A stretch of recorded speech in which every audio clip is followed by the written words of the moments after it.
Episode 3. The Greeks, the physician as servant.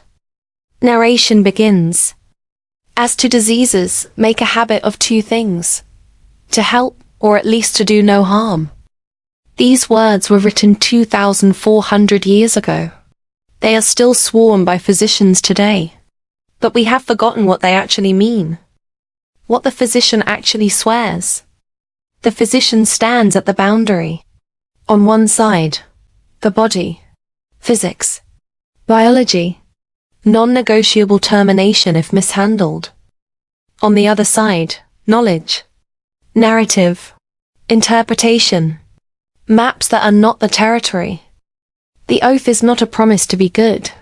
It is a warning about where the physician stands. Help is not an intention. It is an outcome. You have not helped because you meant well. You have helped because the patient survives. The substrate decides, not the physician.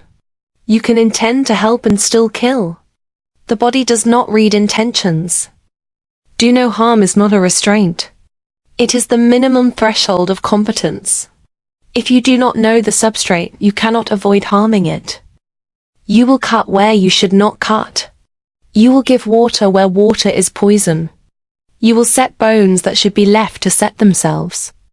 Harm is what happens when narrative drives while substrate breaks. The oath is the physician's rule 1. Failure immediacy. The patient degrades before your next decision arrives.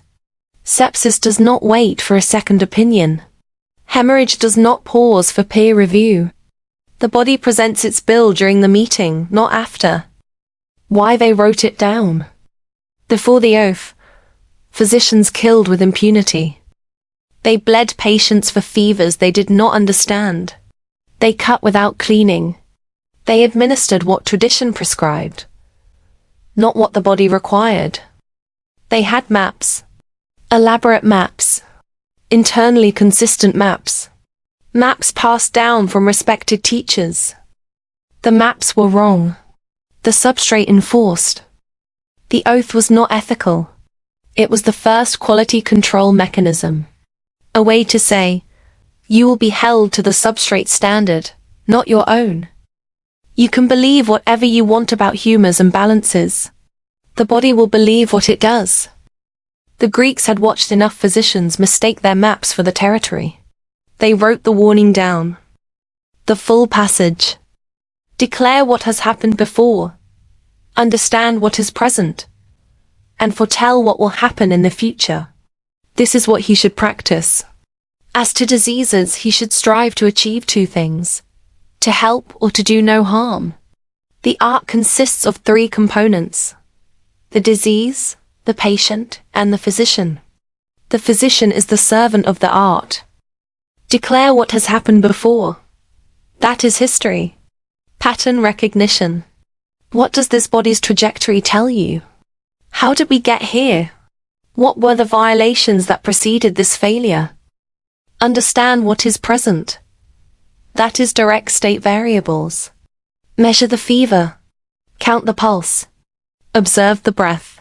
No interpretation required. The body is telling you exactly where it stands. You just have to read what is there, not what you wish were there. Foretell what will happen. That is latency compression. Where is this failure going? How fast will it propagate? What happens if nothing changes? What happens if you intervene? The physician who cannot answer these questions is guessing. The art consists of 3 components: the disease, the patient, and the physician. The disease, substrate acting. It has its own logic, its own trajectory, its own requirements. It does not care what you call it. The patient, substrate hosting. The body that must do the work of healing. The physician merely assists. The physician, mediator. The one who interprets, who decides, who acts. But always servant, never master. The physician is the servant of the art, not the author, not the authority. The servant. The art is the interface between narrative and substrate. The physician who mistakes their knowledge for the thing itself becomes the disease.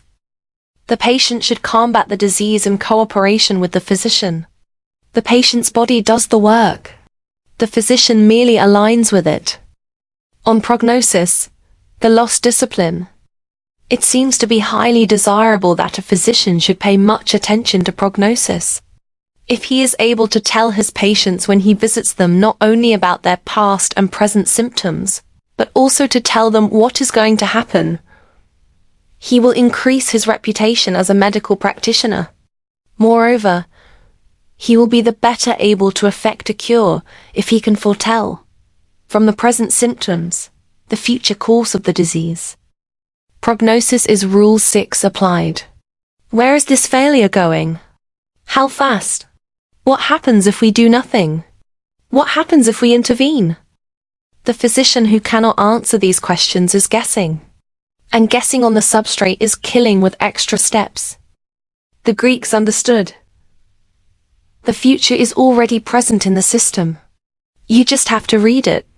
The fever's trajectory, the wound's color, the breath's sound, the pulse's character, these are not mysteries. They are data. Direct state variables. The body is telling you what comes next. Prognosis is simply learning to listen. A bad prognosis is not a failure of prediction. It is a failure of attention. On the art itself, why states have no penalties. Although the art of healing is the most noble of all the arts, yet, because of the ignorance both of its professors and of their rash critics, it has at this time fallen into the least repute of them all. The chief cause for this seems to me to be that it is the only science for which states have laid down no penalties for malpractice. No penalties means no enforcement. No enforcement means mediation masquerading as substrate. The physician's errors are supposed to be punished by the body, but the body's punishment is slow, diffuse, attributable to complications rather than competence. The patient dies and someone says, "We did everything we could." The Greeks saw this. They wrote it down. They watched the art fall into disrepute, because anyone could claim to practice it, and no one could be held accountable except by the body. And the body's testimony comes too late and speaks too quietly. We are still living with this. What the Greeks knew that we forgot. They knew that the physician who cannot prognosticate is dangerous. They knew that art without penalties attracts charlatans. They knew that the body does not argue. They also knew something deeper. The physician is not the hero. The patient is not the battlefield. The disease is not the enemy. The art is the relationship between them. The physician is its servant. If you are a physician, the oath demands that you know the difference between what you believe and what the body requires. This is the hardest thing to hold on to, because the physician wants to help, wants to be effective, wants to be the one who saves. And in that wanting, they can forget who they serve. They can start serving their own need to be the hero. They can start serving the protocols that make them look competent. They can start serving the metrics that determine their reimbursement. But the art serves only one thing, the body's requirement. Help means align your action with what the system cannot survive violating. Next, what the Tao Te Ching knew. The cost of forcing. The emptiness that makes the vessel useful.